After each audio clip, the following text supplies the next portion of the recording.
You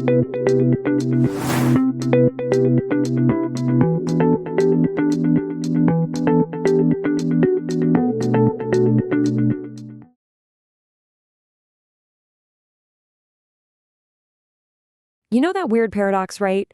The more successful you get, the more it feels like you're spinning out of control. Yeah, the promotions, the bigger responsibilities, it's all fantastic, but man, does it come with a price tag? And that price tag is almost always stress. So yeah, success is great. But what do you do with all the stress that comes along for the ride? It's the question that keeps so many of us up at night.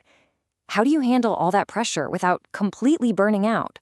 Okay, let's get into it. I want to tell you a story about a young chief technology officer. This guy is brilliant, an AI specialist, who landed this huge job at a major European bank before he was even 30. On the outside, he was living the dream. But that dream, it came with a pretty steep cost.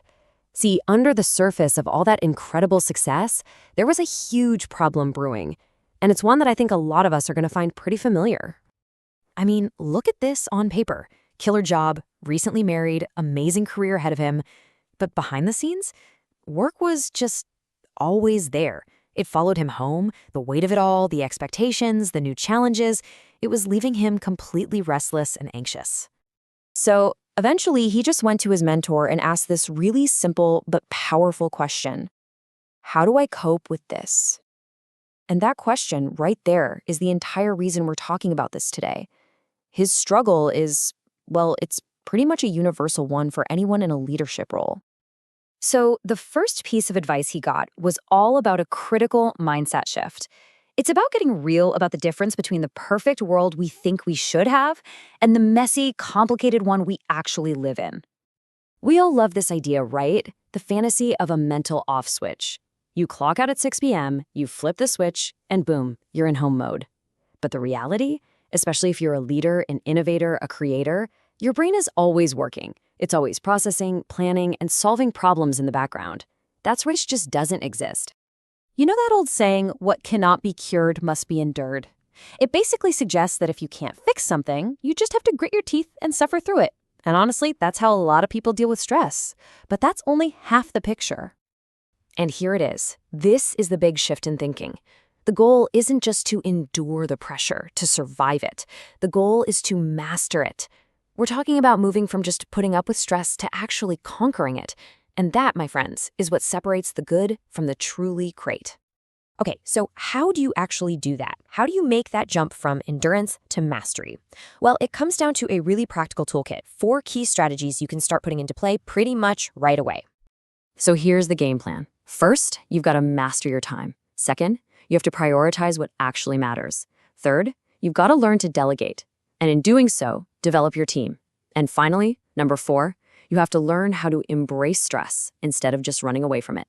Let's break them down. Tool number 1, mastering time. And honestly, Stephen Covey just nailed it with this quote. The point isn't to cram more stuff into your day. It's about making damn sure that your most important work gets the time it deserves. When you control your calendar, you control your stress. Simple as that. And this leads us straight to a super powerful idea for prioritization, the Pareto principle. You've probably heard of it as the 80-20 rule, and it's shockingly true. About 80% of your results, your big wins, are going to come from just 20% of your efforts. The secret weapon here is figuring out what that critical 20% is and just focusing on it relentlessly.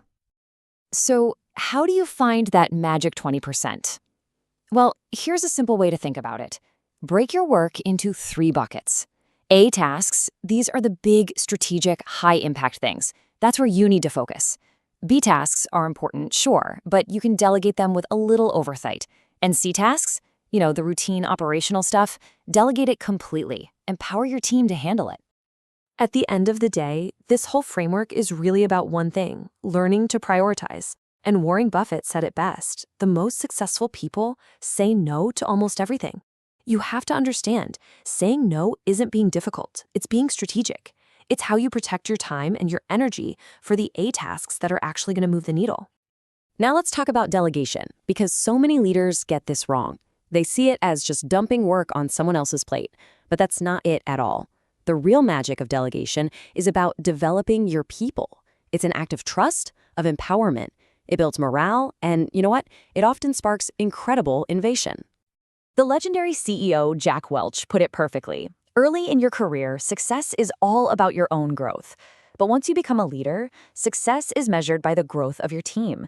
When you delegate the right way, you're not just freeing yourself up for bigger things. You're building a stronger, smarter, more capable team around you. It's a total win-win. And that brings us to our last tool, and maybe the most profound one of all, embracing stress. This incredible quote from Viktor Frankl, a psychiatrist and Holocaust survivor, has the key. Look, stress is the stimulus. The burnout, the anxiety, that's the response. But he says there's a space in between. And in that little gap, that's where your power lies. That's where you get to choose. When you start to put all these tools together, mastering time, prioritizing, delegating, choosing your response, you can finally move past this old, outdated idea of work-life balance and towards something way more powerful. Think about it. The old model of balance sees work and life as these two things on a scale, always fighting each other. But the new model, work-life integration, isn't about separation. It's about harmony. It's about creating a life where your work actually energizes you and your personal life enriches your work. They feed each other. So, after all that, what's the big takeaway? For our young CTO and for all of us, what's the one thing to remember? It really all boils down to one central idea. Leadership is not about finding some magical, stress-free life.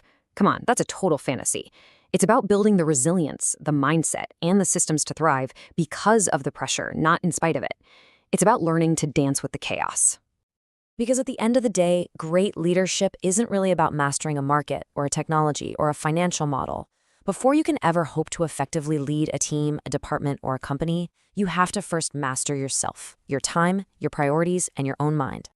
So the only question left is the one our young CTO had to answer. It's the one we all have to face, really. Are you ready to build your toolkit? To move from just enduring to actually mastering? Are you ready to lead yourself first?